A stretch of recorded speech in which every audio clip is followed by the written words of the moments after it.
so what makes Mathmech so good after Rise of the Duelist? Well, we got Mathmech Diameter and Forbidden Droplets. This is a more of an indirect support for Mathmech, but it's still quite good support nonetheless. The halving effect is quite good because Dark Ruler was actually kind of bad in this deck just because you couldn't do damage, and Mathmech isn't really good at doing a follow-up like board after it, crushes the board. So this is just a perfect card in it. Being able to have an opponent's board, which also makes it so it's easier to make game shots with Geomathmech Final Sigma, is also really nice to have. And also the card is literally unoutable in the format, so that's fun.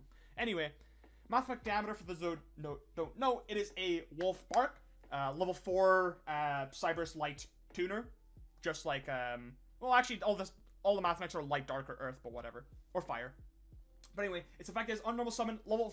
You reborn a level 4 Cyberse in your graveyard, but it can't activate its effects. That's completely fine. The effect we're actually using it for the most part, is its second effect, which is a Mathmech monster that was Synchro or XYZ summoned using Diameter on the field as material gains the following effect.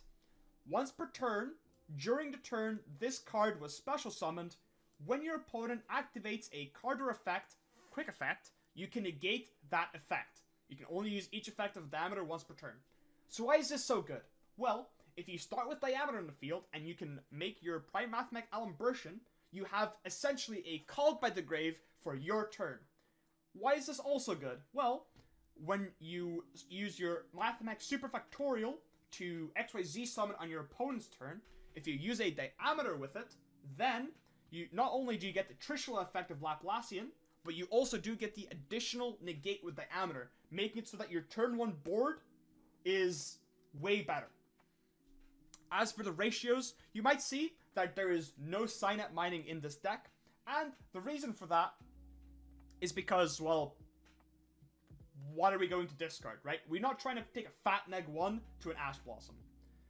The only good card to discard off of Signet mining in this deck is Mathmech Sigma, and also, this deck is so consistent that you don't even need mining.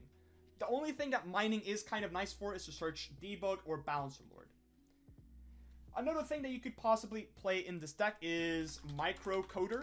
Microcoder being a level 1 Code Talker dude. But I think the problem with Microcoder is that it only ever works when you draw it with Debug.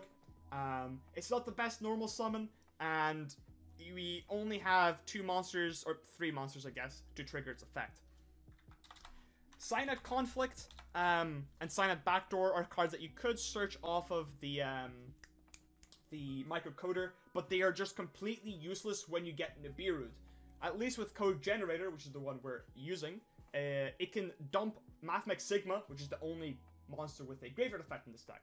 Code Generator is also really nice because playing Mathmech Alimbertion contribute to reborn any Mathmech from your hand or graveyard. So Code Generator can set up this effect really nicely.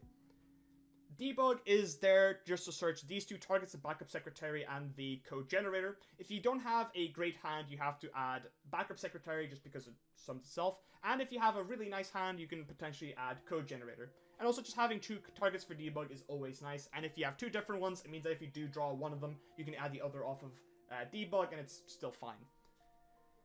We're basically maxing out all the Mathmech monsters except Nabla and Multiplication. These are kind of the Garnety type monsters. Nabla is a Lone Fire Blossom, but you genuinely don't want to tribute itself for its own effect. You actually just want to be tutoring this off of your Cyberse Wicked, which is the Electromite of this deck. This card is absolutely amazing, even in the current format, because a lot of decks just can't actually beat over it. Multiplication, this is kind of how you're going for game shots. You summon this from deck with the Nabla. Multiplication doubles its level to 8. You synchro with Nabla and the Multiplication, make Final Sigma. It's on 6k, attacks twice, game, right? Easy. Hand traps, we're only running just the 3 Ash, Veiler, and Imperm. Hand traps aren't the most needed in this deck, they're just nice to have. You can cut Veiler for literally anything else that you'd want. Droplets, like I said before, being able to negate a board, and just also having the board is the important part, because it just, once again, lets you go for game shots easier with Final Sigma. And also, access code's really cool in this deck, because if you make it with Multiplication, you can just have a huge access code. You go like transcode, bring back something, and then make access code, and you go Chainlink 1, multiplication to double its attack. Chainlink 2, access code to gain attack. So, chain resolves backwards, access code gains 3k, goes up to 5-3, and then multiplication doubles it to go up to 10,600. That's a big access code if you haven't realized. Also, Parallax Seed, it's a cyber stack, go figure, really good, level 4, makes XYZs, good. Bouncer Lord, this is one of the best cards in the deck to start with. Its effect to summon a level 4 monster from the hand when it's banished is amazing in this deck, just because Cyber's Wicked banishes a Cyber's monster from your graveyard to add a Cyber's Tuner from deck to hand. You can see the synergy here. Banish Bouncer Lord, add Nabla, because it's also a tuner. On resolution of the chain, Bouncer Lord summons Nabla from hand, Nabla effect activates, tributes something, summons multiplication, game. Easy, right? You might be wondering, why is Salamangreat Sanctuary in the deck? This is another kind of flex spot. It's something that you can add off of Salamangreat Balinks when you're going first, to make it so that your droplets has an additional target, but also Balinks is a fire, which makes access code a lot better. So it's kind of just like a nice free card that you can get as a plus. Then the 3 Called by the Grave, Hand Trap Scary, Ooga Booga, and the 1 Mathmech Super Factorial. I kind of want to maybe play more Super Factorial, because if you do get Nibiru, this does help you play through hand traps, but for the most part, once you activate one of these, on your following turn, they die. Yeah, also, if you do draw Sanctuary, or when you do have Sanctuary, you can go for Disciples effect to get a free +1, because you get to draw a card, and then you can just put back the Sanctuary that you have in your hand already. So that's always nice. For the extract, we have the 1 Final Sigma. Once you summon the first Final Sigma, they die. So you don't need any more than that.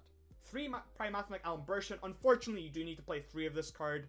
This card is absolutely phenomenal. You can consistently go through 3. You'll notice when playing this deck, you make this card a lot. It is the go-to extract monster in this deck. All of its effects are just absolutely amazing, and by all, it's just going to be the first 2. Because you're never making this with 3 or 4, because there's no point. I guess you could have a potential scenario where you want to add Bouncer Lord, but I don't really see it. 1 Laplacian. This is another card I kind of want to play 2 of, but once again, if we're playing 1 Super Factorial, we only need to play 1 of this.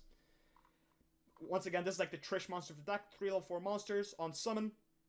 Detach up to 3 XYZ materials, and then you choose the effects listed in the order, so you can rip a random card from your opponent's hand, send a monster your opponent controls to the graveyard, and send a spell trap from the deck to the graveyard.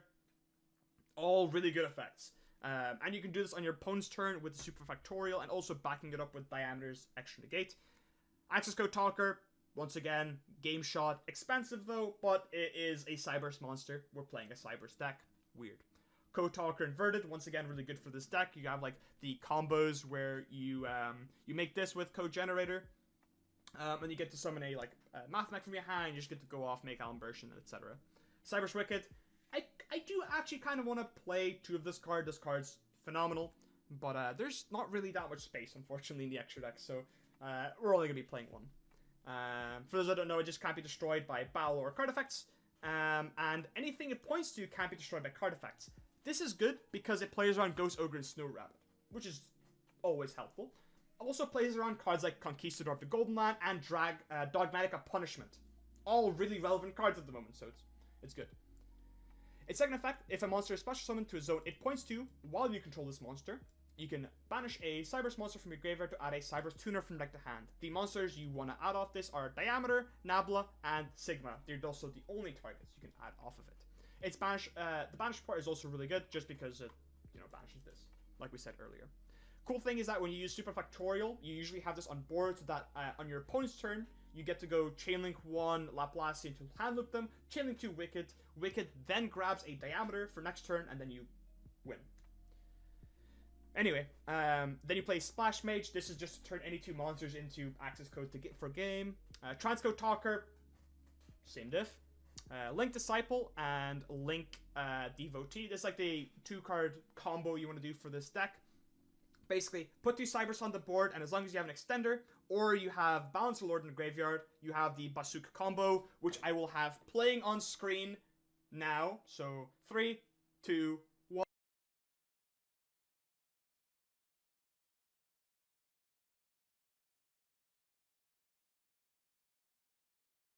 Okay, that's probably the combo done. The Bailings for the Sanctuary, The Link Spider is here to make it with Devotee tokens, but also it's really good to make with Nibiru tokens because it turns it into a Cyberse, which then you can make your Link monsters with. Security Dragon is a flex pawn the extra deck. It's just a nice card to have for just utility stuff because it's like the only good Cyberse Link 2, right? Also, just being able to bounce anything to go for game shots is also pretty nice. For the side deck, it's kind of just mismatch. You can kind of do whatever you want.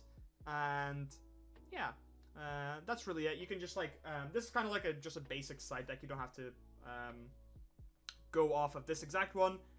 It just all depends on your meta. I'm kind of building for Dueling Book meta at the moment.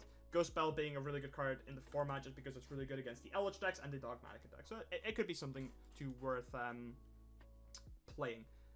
3 Tactical Talents, I'm not entirely sure. I'm not entirely sold on this card yet. I think it's really good when you go first, and it's also really good when you go second into the like more combo control decks. But once again, it can just be a bit situational, and you just want to die when they have impermanence, and then you have the Tactics in your hand, and you're like, oh, well, this is great, right? This is great. So it's weird. Anyway, guys, I hope you guys enjoyed the Mathmech deck, and I'll see you guys next time. Bye!